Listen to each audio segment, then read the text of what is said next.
श्रील प्रभुपाद की हरे कृष्ण महामंत्र की। तो जब हम हरे कृष्ण महामंत्र का जब प्रारंभ करते हैं तो एक बहुत विशेष प्रक्रिया प्रारंभ कर रहे हैं। ये जब हम भगवान से अपने प्रेम में संबंध की शुरुआत कर रहे हैं। इस संसार में आके जीव कृष्ण के साथ अपने संबंध को भूल जाता है और कृष्ण के साथ हमारी पहली पहचान उनके नाम के द्वारा होती है।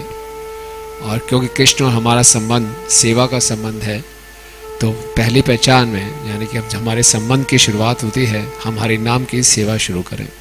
अतः श्री कृष्ण नाम आदि ना भवेत ग्राह्यमेन्द्रिय सेवन मुखे जीवातो स्वयमेव स्फुरति अतः।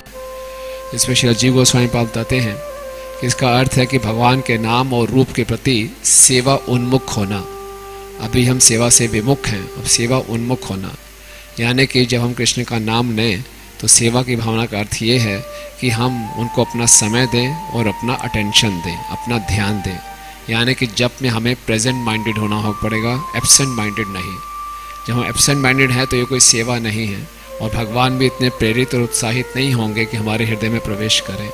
कोई हमारा मित्र हमसे मिलने आता है और उससे हम बात करते हुए बार बार अपने फ़ोन पे बात कर रहे हैं, इधर उधर देख रहे हैं, तो मित्र इतने उत्साहित नहीं होंगे हमसे संबंध स्थापित करने के लिए। इसी प्रकार से कृष्ण तो बहुत उत्सुक हैं, हमें उनके प्रति उन्मुख होना पड़ेगा और यही सेवा की शुरुआत है। और भक्त्या माम विजानन्ति यावन से अस्मि तत्वतः, भगवान भगवता में कहते हैं कि इसी सेवा के माध्यम से ही आप मुझे जान पाएंगे। तो यही सेवा है, इसकी शुरुआत हरे कृष्ण महामंत्र के जप से है। और ये जप हमें बहुत सेवा की भावना से बड़े ध्यानपूर्वक सुनते हुए भगवान को अपने हृदय में प्रवेश कराना है, तभी हमारा संबंध स्थापित होगा। और एक बारी हम ऐसा शुरू करेंगे तो हमारे अंदर जो हृदय में सुसुप्त सेवना की भावना है वो जागृत होगी। जैसे कि एक माचिस के दिया सलाई में अग्नि छिपी होती है, केवल उसको प्रज्वलित करने की बात है। एक बार वो प्रज्वलित हो जाए तो पूरे शहर को आग लगा सकती है। इसी प्रकार से अभी हमारी सेवा की भावना सुसुप्त अवस्था में है, तो जैसे ही हरि नाम के संपर्क में आएंगे हम सेवा की भावना से ध्यानपूर्वक जप करते हुए, तो हमारा जो स्वरूप है, जीव स्वरूप है कृष्ण नित्य दास, वो पूर्ण रूप से हमारे सामने प्रकट होगा।